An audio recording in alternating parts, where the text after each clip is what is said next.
नमस्कार मित्रों, जया लिटरेचर में आपका फिर से स्वागत है और मैं हूं डॉक्टर जयंती। मैं आपके लिए मूर्धन्य साहित्यकारों की कहानियां लेकर प्रस्तुत होती हूं। आप अपना स्नेह और आशीर्वाद बनाए रहिएगा। अगर आप मेरे चैनल पर नए हैं तो कृपया मेरे चैनल को सब्सक्राइब कर लीजिए ताकि मेरे वीडियोज़ आपके पास सबसे पहले पहुंच सकें। तो चलिए अब मैं कहानी शुरू करती हूं। कहानी का शीर्षक है सजा। लेखिका हैं मनु भंडारी। तो चलिए सुनिए कहानी। पप्पा का कार्ड आया है चाचा जी के नाम। फैसले की तारीख 16 अप्रैल पड़ी है और इस बार निश्चित रूप से फैसला हो जाएगा। पहले की तरह स्थगित नहीं होगा। यदि छुट्टी मिल सके और असुविधा न हो तो 2 दिन के लिए आ जाना। मेरे और मुन्नू के लिए एक लाइन तक नहीं लिखी थी, न प्यार न आने के लिए कुछ। पूरे साल में पप्पा का यह पहला कार्ड था और हमारे विषय में कुछ नहीं लिखा, जैसे उन्हें मालूम ही नहीं हो कि हम भी यहाँ हैं। क्या पप्पा ने अपने को इतना बदल लिया है? उन्होंने क्या बदल लिया है? शायद समय ने उन्हें बदल दिया है। उन्हें ही क्या, सबको बदल दिया है। मैं क्या कम बदल गई हूँ? मुन्नू क्या कम बदला है? पता नहीं। अम्मा की क्या हालत होगी? ओह, इन 5 सालों में क्या कुछ नहीं हो गया। 16 अप्रैल, आज से 5 दिन बाद मैं जाऊंगी, ज़रूर जाऊंगी। कांत मामा ने तो हर सुनवाई के बाद यही लिखा है कि इस बार फैसला पक्ष में होगा। हे भगवान, ऐसा ही हो। पर रह रहकर मन कांप जाता है। पहली बार भी तो सब यही कहते थे। तब मैं एकदम नासमझ नहीं थी, फिर भी ज़्यादा नहीं समझती थी। पप्पा और अम्मा तो हमेशा मुझे बच्ची ही समझते थे, इसीलिए शायद बड़ी ही नहीं हो पाती थी। इधर एकदम कितनी बड़ी हो गई हूँ, कानून की बातें समझने लगी हूँ। 7 आदमियों का दोनों समय का खाना बना लेती हूँ। खाना ही नहीं, घर का भी तो काम करने लगी हूँ। मेरे साथ स्कूल में जो लड़कियाँ पढ़ती थीं उनसे करवा लो, देखें कोई भी काम। पर वे क्यों ये सब काम करें? भगवान कभी उन्हें ऐसे बुरे दिन ना दिखाए। क्या पापा सचमुच छूट जाएंगे? पिछली बार जब फैसला हुआ था तब दादी, बाबा, चाचा सब आ गए थे। सब लोग कचहरी गए पर हमें नहीं ले गए। मुन्नू को छोड़ जाते, वह सचमुच बच्चा था, पर मैं तो बड़ी थी, 9वीं का इम्तहान दे चुकी थी। मुझे पापा के सारे केस की बातें पता थी, फिर भी मुझे नहीं ले गए थे। मैं और मुन्नू सांस रोककर सबके लौटने की प्रतीक्षा कर रहे थे। मैं बहुत घबरा रही थी, पर मुन्नू को बराबर समझाती रही थी। और कोई चाहे मुझे बड़ा न समझता, पर वह तो समझता ही था। 12 बजे दादी और अम्मा ने रोते रोते घर में प्रवेश किया। बाबा कुर्सी पर बैठकर हथेलियों में मुंह छिपाकर फूट फूट कर रोने लगे। हे भगवान, तेरे राज में इतना अंधेर, मेरे निर्दोष बेटे को 2 साल की सजा। सबको रोते देख हम दोनों भी खूब रोए। 2 दिन मैं स्कूल नहीं गई। जब गई तो मेरी सभी सहेलियां हमदर्दी दिखाने लगी, पर वह हमदर्दी बिल्कुल नहीं थी। हमदर्दी क्या ऐसे कहकर दिखाई जाती है? हाय हाय, बेचारी के पिता को जेल हो गई। आपस में दबी दबी जबान में कहती, इतने बड़े लोग भी चोरी करते हैं। तभी ठाठ थे आशा जी के। मेरा जी होता चीख चीख कर सबसे कहूँ कि पप्पा ने कुछ नहीं किया है, बस इस समय उनके ग्रह बिगड़े हुए हैं। ग्रह जब बिगड़ जाते हैं तब क्या नहीं हो जाता। रामचंद्र जी ने कौन चोरी की थी? फिर भी 14 साल का वनवास काटा या नहीं?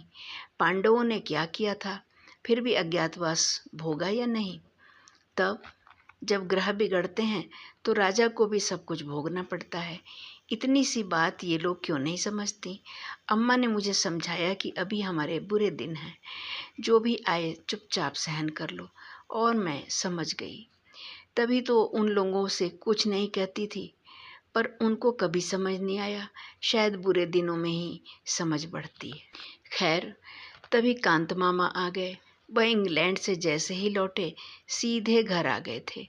कितना बिगड़े थे बाबा और चाचा जी पर कि यह सब कैसे हो गया। आज के ज़माने में तो गुनहगार अपने को सांप बचा कर ले जाते हैं, लाखों हजम करके मूँछों पर ताव देते घूमते हैं, फाइलों की फाइलें गायब करवा देते हैं।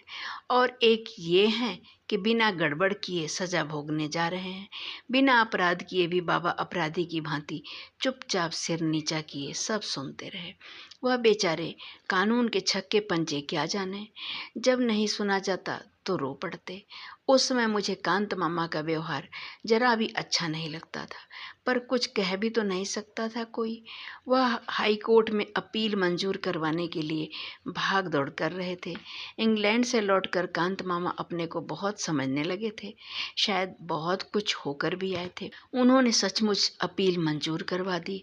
मैं सोच रही थी अब पापा कितना प्यार करेंगे हमें। कितने दिनों से घर में मनहूसियत छाई हुई है, वह दूर हो जाएगी। हमारे अच्छे दिन लौट आएंगे।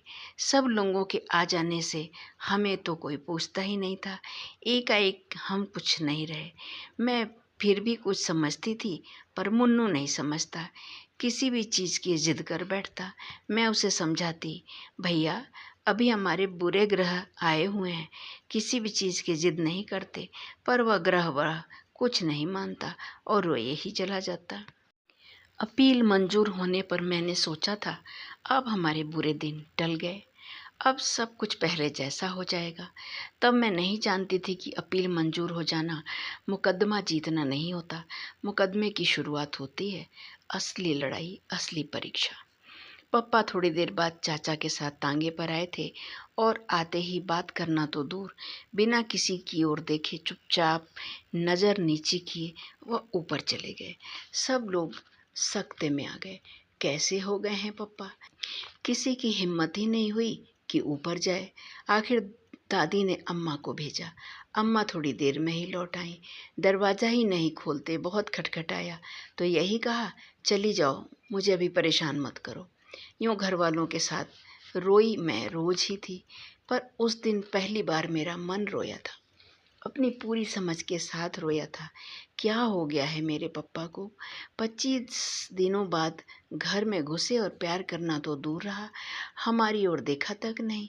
बार बार मन कहने लगा यह मेरे पप्पा नहीं है, वह ऐसे हो ही नहीं सकते। जेल वालों ने उन्हें बदल दिया है।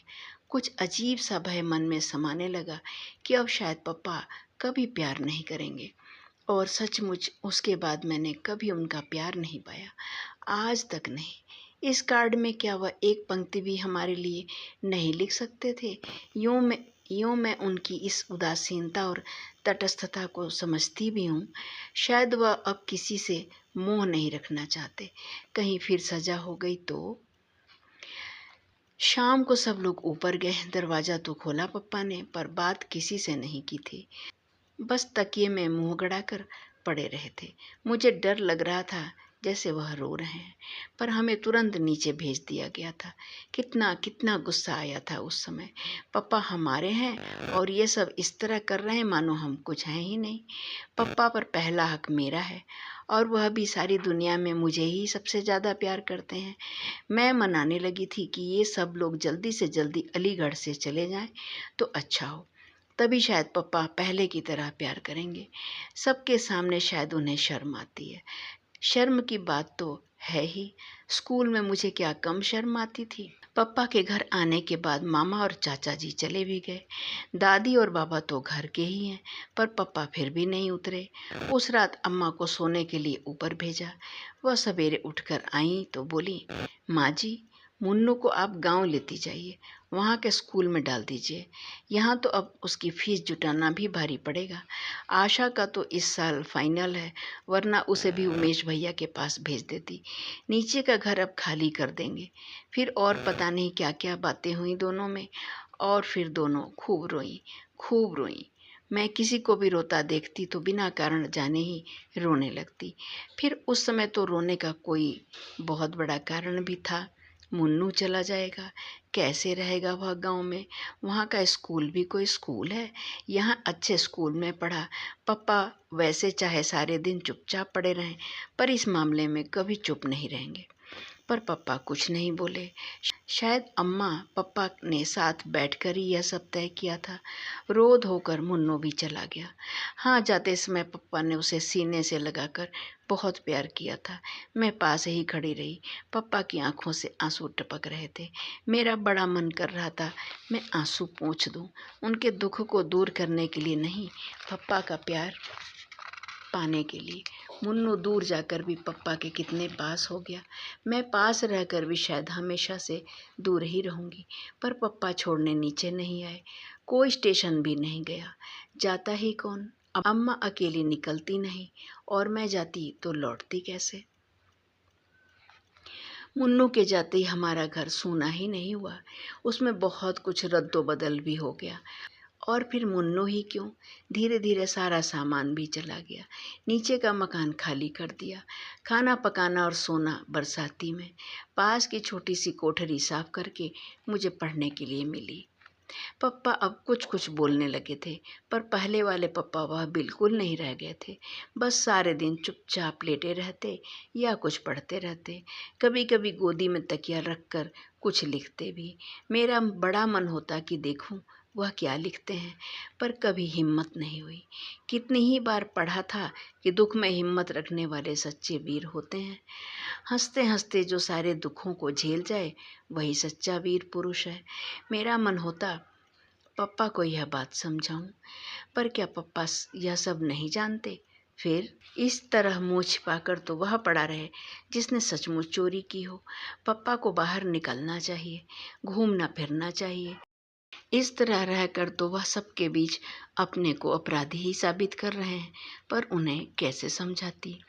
अपनी कोठरी में और कोई कष्ट नहीं था, पर भयंकर गर्मी के दिन और पंखा नहीं। रात तो जैसे तैसे छत पर कट जाती, पर दोपहर में तो छत पर बने ये कमरे भट्ठी की तरह जलते थे। छुट्टियों के दिन बिताए नहीं बीत रहे थे। अपनी किसी सहेली के यहाँ जाने की इच्छा नहीं होती थी। पड़ोस तक जाना छोड़ रखा था। दुख में कोई साथी नहीं होता, बस एक गांठ बांध रखी थी। जब तक ये बुरे ग्रह टल नहीं जाते तब तक सभी कुछ चुपचाप सहन करना है। जुलाई में बाबा की चिट्ठी आई। मुन्नू को 6वीं में भर्ती करवा दिया है और वह खुश है। हम सब ने भी मान लिया कि वह खुश ही होगा। ऐसा मान लेने में ही हम सबकी खुशी थी। साथ ही बाबा ने यह भी लिखा था कि शाम को उन्होंने एक दुकान में हिसाब लिखने का काम शुरू कर दिया। 25 रुपये मिलेंगे जिन्हें वह पप्पा के पास भेज देंगे। 50 रुपये उमेश चाचा जी भेजेंगे। मेरे सामने बाबा का बूढ़ा शरीर, झुकी कमर और धुंध भरी आंखें घूम गई। इस बुढ़ापे में वह अब फिर से नौकरी करेंगे। अम्मा ने बताया कि इन 75 रुपयों में ही उन्हें घर चलाना है। तब मुझे भी पहली बार पप्पा पर गुस्सा आया कि उन्होंने सस्पेंशन के दौरान मिलने वाली आधी तनख्वाह लेने से इनकार कर दिया। कितना समझाया था कांत मामा ने। चाचा जी तो एक तरह से नाराज ही हो गए थे, पर पापा की एक है जिद, जब तक इस आरोप से मुक्त नहीं हो जाता ऑफिस से एक पैसा भी नहीं लूँगा। मैंने स्कूल की बस छोड़ दी। 3 मील पैदल ही जाती थी। धूप हो या बारिश, चेहरे पर शिकन नहीं लाती थी। कभी कभी सोचती पापा को सस्पेंड हुए 2 साल 3 महीने हुए। इतने दिनों में आखिर कितना खर्च हुआ कि बैंक का सारा रुपया निकल गया। अम्मा के सारे गहने बिक गए और भी पता नहीं क्या क्या चला गया। वकील लोग शायद बहुत लुटेरे होते हैं। कभी सोचती इससे तो पप्पा सचमुच ही ऑफिस का रुपया मार लेते तो अच्छा होता। कम से कम मुन्नू को तो अपने पास रख सकते और एक पंखा भी रख लेते। इस उम्र में चमड़ी जैसे उबली जाती है। ईमानदारी करके ही कौन बड़ा सुख मिल रहा है। अम्मा को पता नहीं क्या हो गया था कि भीतर ही भीतर सूखती जा रही थी। कहाँ तो कुछ नहीं करती थी और कहाँ अब सारा काम हाथ से करने लगी। पापा भी उनकी मदद करते थे। उस समय मुझे बड़ा अच्छा लगता था। उन दिनों अम्मा बहुत चिड़चिड़ी हो गई थी। एक दिन मुझे जरा सी बात पर पीट दिया। अपनी याद में पहली बार मार खाई थी और वह भी इस उम्र में। शरीर से ज़्यादा मन आहत हुआ। चोट से ज़्यादा इस बात का दुख था कि पापा बैठे देखते रहे पर कुछ नहीं कहा। न अम्मा को मना किया, न मुझे ही प्यार किया। अपनी कोठरी में बैठकर मैं घंटों रोई थी। हे भगवान, सब दुख दो, पर मेरे पप्पा को पहले जैसा कर दो। वह पहले की ही तरह काम करेंगे तो मैं सब कुछ सह लूँगी। सुनवाई की पहली तारीख ही 6 महीने बाद की पड़ी थी। कांत मामा ने कोशिश तो बहुत की थी कि जल्दी जल्दी सुनवाई हो और फैसला हो जाए, पर कानून कांत मामा की इच्छा से नहीं, अपनी रफ्तार से चलता है। वकीलों का सारा खर्च मामा ही कर रहे हैं। जरूर मामी से छिपा कर रहे होंगे, वरना वह तो एक पैसा भी खर्च न करने दे। पहली सुनवाई बहुत अच्छी हुई थी। सर्दी में ठिठुरते हुए जब हमने यह खबर सुनी थी तो गर्मी की एक लहर ऊपर से नीचे तक दौड़ गई थी।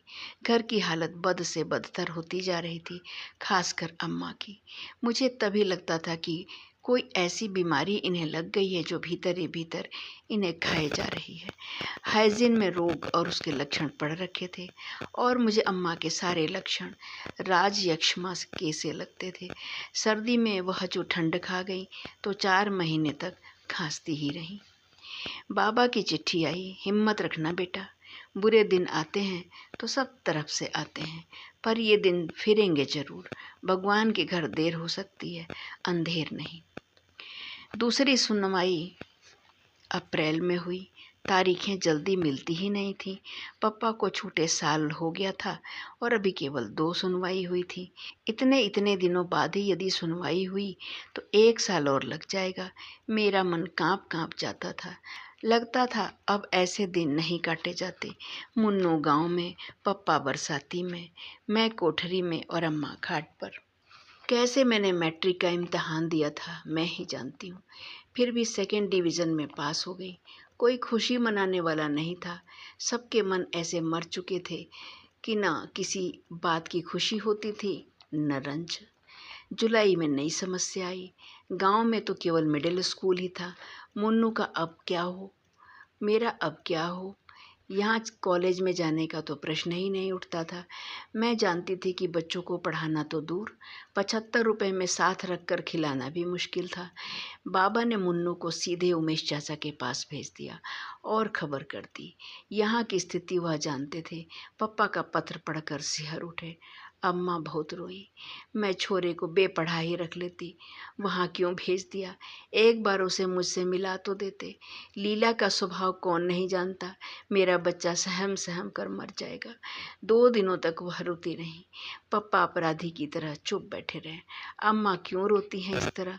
पप्पा यदि कुछ कर सकते हैं तो क्यों नहीं करते। 2 दिनों बाद वह बोली, मैं सोचती हूँ आशा को भी वहीं भेज दो, वहीं कॉलेज में भर्ती हो जाएगी। मैं समझ नहीं पाई कि अम्मा व्यंग कर रही हैं या, पर अगले वाक्य ने ही सारी बातें साफ कर दी। लीला का स्वभाव तो तुम जानते ही हो। आशा मुन्नू के पास रहेगी तो उसे तसल्ली तो रहेगी, रोने को एक गोद तो रहेगी। और अम्मा खुद फूट फूट कर रोने लगी थी। उमेश भैया को लिख देना, जो भी खर्च करें हम पर कर्ज ही समझे, मैं उनकी पाई पाई चुका दूंगी। भगवान कभी हमारे दिन भी बदलेगा ही, नहीं तो अपने को बेचकर उनका कर्ज अदा करूंगी। पर मेरे बच्चों पर थोड़ा रहम करें। ये दुखियारे यूं ही अनाथ हो रहे हैं, थोड़ा प्यार इन्हें भी दें, थोड़ा लीला को भी समझा दें। कांत मामा अपने किसी काम से दिल्ली आए थे, लौटते समय अलीगढ़ भी उतरे। अम्मा ने उन्हीं के साथ मुझे इलाहाबाद भेज दिया था। कांत मामा ने एक बार कहा जरूर था, कलकत्ता भेज दो, वहाँ पढ़ लेगी। पर क्या मैं पढ़ने जा रही थी। पढ़ना तो बस यूं ही था। मुझे तो मुन्नू को तसल्ली देनी थी। वह रोए, उसे अपनी गोदी में रुलाना था। और उस दिन मैं सचमुच बड़ी हो गई थी, अम्मा की तरह बड़ी। पर घर छोड़ते समय सारे बड़प्पन के बावजूद फूट पड़ी थी। अम्मा की हालत देखकर घर का अधिक काम मैंने संभाल रखा था। अब क्या होगा। इस हालत में अम्मा कैसे काम करेंगी। रोज रोज के बुखार ने उन्हें हड्डियों की ठठरी बना दिया था। पर अम्मा को तसल्ली देने वाले पप्पा हैं। रोने के लिए पप्पा की गोदी है। मुन्नू तो वहाँ अकेला है। अभी मेरी सबसे ज़्यादा ज़रूरत मुन्नू को ही है। रास्ते में कांत मामा ने मुझसे पूछा था, शारदा को रोज बुखार रहता है, किसी डॉक्टर को दिखाया या नहीं। नहीं, और मुझे रोना आ गया। रोते नहीं बेटे, अब बहुत जल्दी ही सब ठीक हो जाएगा। पापा ने तो कई बार कहा था कि दिखा दो, पर अम्मा मानती ही नहीं। कहती हैं डॉक्टर झूठ मूठ को वहम डाल देते हैं। मामा चुप हो गए थे। मामा क्या समझते नहीं? अम्मा इसलिए नहीं दिखाती हैं कि डॉक्टर और दवाई का खर्च कहाँ से आएगा। वे लोग तो टॉनिक का दूध फल बता देंगे, आराम करने और खुश रहने को कह देंगे। बोलो, यह सब हो सकेगा 75 रुपए में?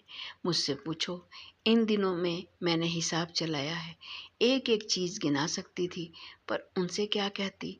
वकीलों का सारा खर्च तो वही कर रहे हैं, और वकीलों पर कितना खर्च होता है क्या मैं जानती नहीं?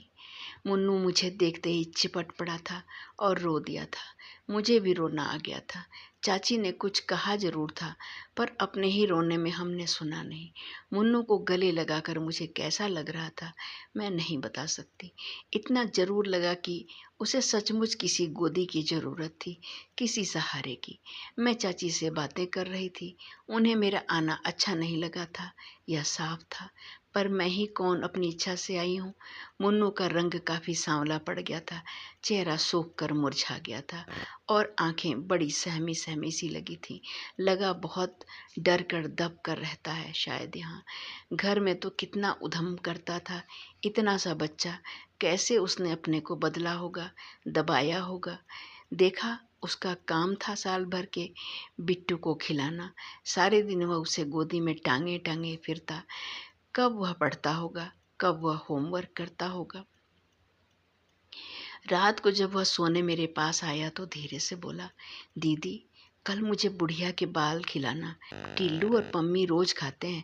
चाची उन्हें पैसे देती हैं और कहती हैं छिप कर खा लिया करो, पर वे सामने ही खाते हैं। एक दिन टिल्लू मुझे चिढ़ा कर खा रहा था, मैंने उसके बाल छीन लिए। उसने चाची से शिकायत कर दी। चाची ने मुझे बहुत मारा। चाची बहुत जोर से मारती हैं। और वह फिर से सकने लगा। मैंने उसे प्यार किया और कहा, मैं अपने भैया को बाल खिलाऊंगी, पर मेरा मन भीतर तक सिसक पड़ा। हम बड़े हैं, हम सब समझते हैं और सह भी सकते हैं, पर यह बेचारा समझ तो गया ही होगा, पर सहे कैसे। पहली रात को ही मैंने संकल्प किया, मैं कॉलेज नहीं जाऊंगी, घर का सारा काम मैं करूंगी, जिससे चाची को पूरा आराम मिले और उनका गुस्सा ठंडा रहे। चाची कुछ भी कहेंगी तो चूं तक नहीं करूंगी। वह प्रसन्न रहेंगी तो मुन्नू सुरक्षित हो रहेगा। मुन्नू को रात में बैठकर पढ़ाया करूंगी। मैं चाची से भी जल्दी उठकर सबके लिए चाय बना देती, फिर जल्दी से टिल्लू और पम्मी को तैयार कर देती, तब नाश्ता देकर तीनों बच्चों को स्कूल भेज देती। नाश्ते की प्लेट देखने चाची जरूर आती। शायद उन्हें यह वहम रहता कि मैं मुन्नू को कुछ ज़्यादा या अच्छा ना खिला दूं। चाचा जी तारीफ करते, तुम तो बड़ी होशियार हो गई हो आशा, इतना काम कर लेती हो। चाची तुरंत कहती, मैं जब इतनी बड़ी थी तो 12 जनों के कुनबे को संभालती थी, आध आध मन के पापड़ मंगोड़ी करती थी। चुप रहती थी मैं तो। दोनों समय का खाना भी मैंने अपने ही जिम्मे कर रखा था। रात में सोने जाती तो पैर मेरे झपकते रहते थे। कभी कभी मुन्नू को अपने पैरों पर खड़ा कर लेती थी, उससे पैरों को तो आराम मिल जाता था, पर मन। अम्मा कभी कभी मुझसे रसोई में काम करवाती थी तो पापा डांटते थे। मैं अपनी आशा को डॉक्टर बनाऊंगा, विदेश भेजूंगा। यह भटियार खाना करवा कर क्या मुझे अपनी बिटिया की ज़िंदगी खराब करनी है? यही वाक्य हवाओं में तैरकर कमरे में घूमता रहता, गूंजता रहता। धीरे धीरे आदत पड़ गई तो पैरों का दर्द बंद हो गया और मन भी सुन्न होता चला गया। मैंने अम्मा को नहीं लिखा कि मैं कॉलेज में भर्ती नहीं हुई हूँ। लिखने के लिए चाची जी ने मुझे 4 पोस्ट कार्ड दिए थे और बताया था कि हर महीने 4 कार्ड मिलेंगे। उनमें मैं अपने कुशल समाचार भेज देती थी। बस रात दिन काम कर कर के मैं चाची के क्रोध को संभाले रहती। आराम पाकर मुझ पर वह कुछ कुछ प्रसन्न भी हो गई थी, पर उनका हाथ जब तब उठ जाया करता था, अपने बच्चों पर भी, मुन्नों पर भी। उनके बच्चे आदी थे, सो मार खाकर भी हंसते और भाग जाते। वे मार खाते तो प्यार भी पाते थे, पर मुन्नू सहम जाता था, भीतर ही भीतर सिसकता। बड़ी करुण नज़रों से वह मुझे देखता, पर भीतर से कटकर भी मैं ऐसे अवसरों पर कुछ नहीं बोलती। सोचती, जो मार खा खा कर मुन्नू या तो बेहद ढीठ हो जाएगा या जड़। पप्पा और अम्मा तो कभी हाथ भी नहीं लगाते थे हमारे। अकेले में मैं उसे प्यार कर लेती, समझाती। थोड़े दिनों की बात है भैया, फिर हम अपने घर चलेंगे, अम्मा और पप्पा के पास। प्यार कर लेती। पता नहीं वह समझता भी था या नहीं, पर मेरा मन सबसे ज़्यादा दुखी होता जब चाची गुस्से में कहती, ऑफिस से 20,000 गायब करके गाड़ दिए और हमारा खून चूस रहे हैं। ये हमारे बड़े हैं, लानत है ऐसे बड़प्पन पर। मैं सोचती, क्या सचमुच चाचा जी यही सोचते हैं कि पप्पा ने रुपए मारे हैं? यदि आज उसके पास पैसा होता तो क्या हमें यूं छोड़ देते और अपने सारे पिछले दिन आंखों के आगे घूम जाते? कितना प्यार करते थे पप्पा, कितना। मैं चाहे कुछ भी लिखूं, पर क्या वह जानते नहीं कि हम पर यहाँ क्या गुजर रही है? 31 तारीख को चाचा जी ने चाची के हाथ में तनख्वाह रखी तो चाची ने कहा, अब भाई साहब को लिख दो कि 50 रुपये नहीं भेज सकेंगे। इस महंगाई के ज़माने में 2 को पालना ही बहुत भारी पड़ रहा है। फिर हमारे भी तो बच्चे हैं, कौन यहाँ खान गड़ी है। बात ठीक थी, पर मेरा मन कांप गया। चाचा जी रुपए नहीं भेजेंगे तो क्या होगा? 25 रुपये महीने में क्या होगा? इतना तो कमरे का किराया ही चला जाता है। रोती हुई अम्मा और बिसोरते हुए पप्पा मुझे सारी रात दिखाई दिए। मैं भी उनके साथ बहुत रोई। अम्मा का कोई पत्र ही नहीं आया। बहुत दिनों तक उठते बैठते एक ही चिंता थी, मुझे अम्मा ने पैसे की क्या व्यवस्था की होगी। कांत मामा का भी कोई पत्र नहीं आया। पता नहीं क्या हाल है उधर का। पूरा अगस्त बीत गया। मैं अपने चारों कार्ड डाल चुकी थी, पर कोई जवाब नहीं आया। क्या हो गया है अम्मा को, लिखती क्यों नहीं? सितंबर में कांत मामा का पत्र आया। शारदा की तबीयत खराब थी, सो उसे यहाँ ले आया। यहाँ उसका इलाज चल रहा है। दिनेश जी ने कमरा बदल लिया है। उनका पता है। किस्मत के अलावा क्या कहूँ कि तारीख जल्दी नहीं मिलती। अगली तारीख इसी महीने की आखिर में पड़ी है। सुनवाई पर जाऊंगा। तुम घबराना मत, भगवान सब ठीक करेंगे। गर्मियों तक कुछ न कुछ अवश्य हो जाएगा। तो पप्पा अकेले रह गए। अम्मा की गोद भी छिन गई जिसमें वे रो सकते थे। पप्पा का यह पता, अलीगढ़ की गली गली मुझे मालूम थी। यह तो मजदूरों की बस्ती है। अंधेरी सीलन भरी गलियां, पास में बहते नाले। पप्पा का खाना कौन बनाता होगा? उन्होंने तो कभी ऐसे काम किए नहीं। कभी अंगीठी भी जलाते तो अम्मा मना कर देती थी। तब वह यही कह देते, शारदा कौन जाने इस बार छूट ही जाऊंगा। सजा हो गई तो पता नहीं क्या क्या करना पड़ेगा। अम्मा बीच में ही डांट देती, ऐसी बात भी क्यों मुंह से निकालते हो? भगवान के घर देर है, अंधेर नहीं। यह वाक्य अम्मा ने बाबा से सीखा था और मंत्र की तरह गांठ बांध ली थी। और मैं भगवान से यही मनाया करती कि हे भगवान, उन्हें सजा न हो, पप्पा की तपस्या का फल उन्हें मिले। जो कुछ वह सह रहे हैं वह क्या तपस्या से कम है? सीलन भरी अंधेरी कोठरी में सबसे मुँह छिपा कर रहना, बच्चे कहीं पत्नी कहीं। अब तो रहम करना, अब उन्हें सजा मत देना। कांत मामा की चिट्ठी आई कि फैसला पक्ष में ही होगा। केस की पैरवी बहुत अच्छे ढंग से हुई है, बस फैसले की तारीख पड़ जाए जल्दी से। मैं बैठी बैठी दिन गिनती। अपील के बाद मुकदमा चलते हुए 4 साल हो गए। इन 4 सालों में क्या कुछ नहीं हुआ। भगवान, देर तो बहुत की, अब अंधेर मत करना। यूं यह देर भी अंधेर से कम नहीं, पर और अंधेर मत करना। मुन्नू और टिल्लू अपना अपना रिजल्ट लेकर आए। टिल्लू सब विषयों में पास था और मुन्नू एक विषय में फेल होकर प्रमोट हुआ था। चाचा जी ने टिल्लू को प्यार किया। मुन्नू पास खड़ा आंसू भरी आंखों से टुकुर टुकुर ताकता रहा। चाची ने कहा, फेल हो गया ना, पढ़ने लिखने में मन लगाओ मुन्नू साहब, तब टिल्लू की तरह पास होगे। सारे दिन बैठे बैठे टसवें बहाने से पास नहीं हुआ जाता। आंख के आंसू गालों पर लुढ़क गए। कमीज की बाह से उन्हें पहुँचता हुआ वह भीतर जाने लगा तो टिल्लू चिढ़ाने लगा, फेलू राम। उस दिन पहली बार मेरे लिए अपने पर बस रखना बहुत कठिन हो गया था। मन हुआ कह दूं, उसे पढ़ने के लिए समय ही कहाँ मिलता है। सारे दिन तो बिट्टू को खिलाता है, 25 चक्कर बाजार के करता है। पर चुप। जाते जाते मुन्नू ने एक बार चिढ़ाते हुए टिल्लू को जरूर जलती आंखों से देखा था। लगा उठाकर एक हाथ मार देगा, पर न वह लौटा न कुछ बोला ही। कैसे हो गया है मुन्नू इतना सहनशील। चुपचाप रहने का उपदेश उसे मैं ही दिया करती थी, पर वह अब यूँ सह जाता है तो सबसे ज़्यादा कष्ट मुझे ही होता है। कोई उपाय भी तो नहीं था। मुन्नू की छुट्टियां हो गईं।